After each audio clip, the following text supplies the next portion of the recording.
This is a really special place and beautiful place. Right now you're surrounded by fig trees, and but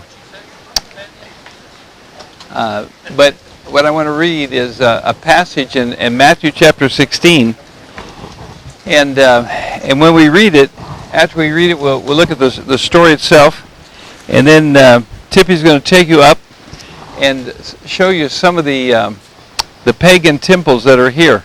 There's a debate, and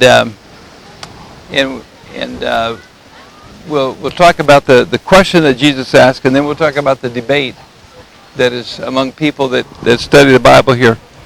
This is Matthew's Gospel, chapter 16, and verse 13. Came into the borders of Caesarea Philippi, he asked his disciples, saying, "Who do men say that I, the Son of Man, am?" So the reason that this is important for us is because we're right here. There's no doubt that this is Caesarea Philippi. The ruins document it. The place documents it. And so he says, "Who do men say that I am?" Here's what the disciples answer. Some say that you are John the Baptizer, some Elijah, and others Jeremiah or one of the prophets. Then Jesus said unto them, "But who say ye that I am?" And Simon Peter answered and said, "Thou art the Christ, the Son of the living God." Now, can't you see Peter when he says that? Because Peter's looking around saying, "Guys, I got that one right. No, look at me. I answered it right." And so then Jesus said unto him, "Blessed art thou, Simon Bar-Jonah, for flesh and blood hath not revealed it unto thee, but my Father who is in heaven. And I say also unto thee that thou art Peter, and upon this rock I will build my church, and the gates of hell will not prevail against it. And I will give unto thee the keys of the kingdom of heaven, and whatsoever thou shalt bind on earth shall be bound in heaven, and whatsoever thou shalt loose on earth shall be loosed in heaven." Then charged he his disciples that they should tell no man that he was Jesus the Christ. So let's think about that, because this is the place where he reveals that there will be a church built, and that the church is going to win. Now, what did he really say? He says this. He says, "Thou art Peter." And remember when Peter came to Christ, Jesus gave him a name, didn't he? He said, "Your name is going to be Rocky. Pebble." He says, "Thou art Pebble." Now, a pebble is a small stone, isn't it?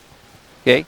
And then he says, "And upon this rock," now he uses a different word. It's a word for massive rock. If you're going to build a building, do you build it on a pebble? No. But you might build it on a massive rock. And so here's what Jesus is saying here. He said, "You are a pebble, I'm a massive rock, and upon this massive rock I will build a church." Jesus did not say that Peter was the first pope. He said that he was a pebble, and Peter got the story.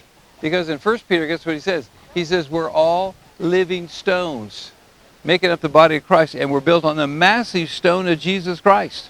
Matter of fact, he said he's the chief cornerstone. He's the stone of stumbling.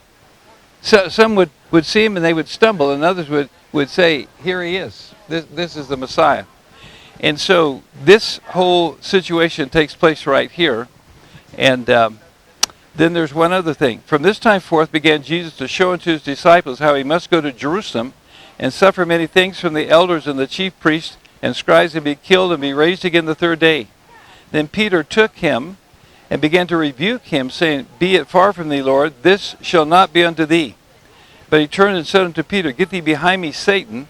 Thou art an offense unto me, for thou savorest not the things that are God, but those that are men." Think about that. How can you say, Lord, and then say, this thing can't be? The two don't mix. You don't call him Lord and then say, no, I'm not going to do it. Why did Peter say that? Well, Peter said this. There's no way.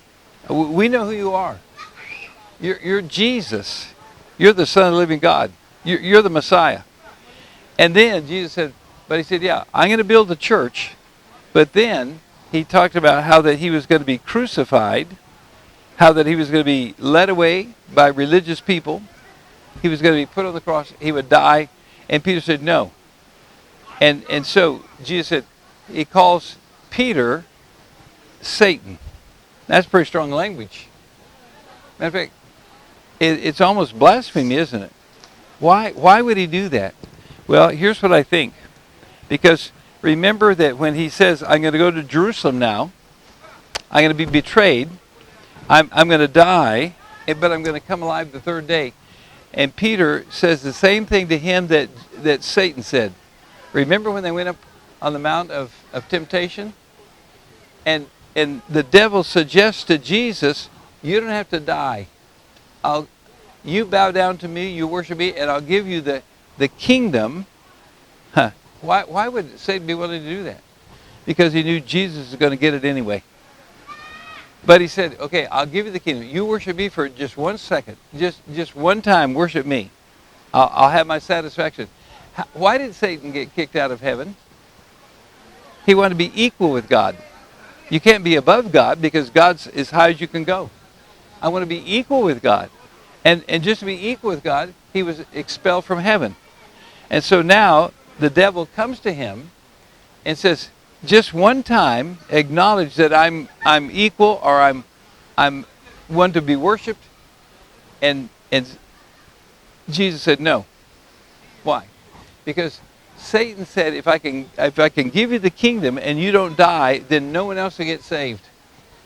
And so what he said was, no, I'm going to go to the cross. I'm going to save others. That's the whole plan. That's why Jesus came into the world. If he didn't come to save us, there would have been no sense for him to come. He could have remained in heaven. But no, he wanted to redeem us. And so he says, Peter, that's the same idea that the devil had. Get thee behind me, Satan. What a rebuke.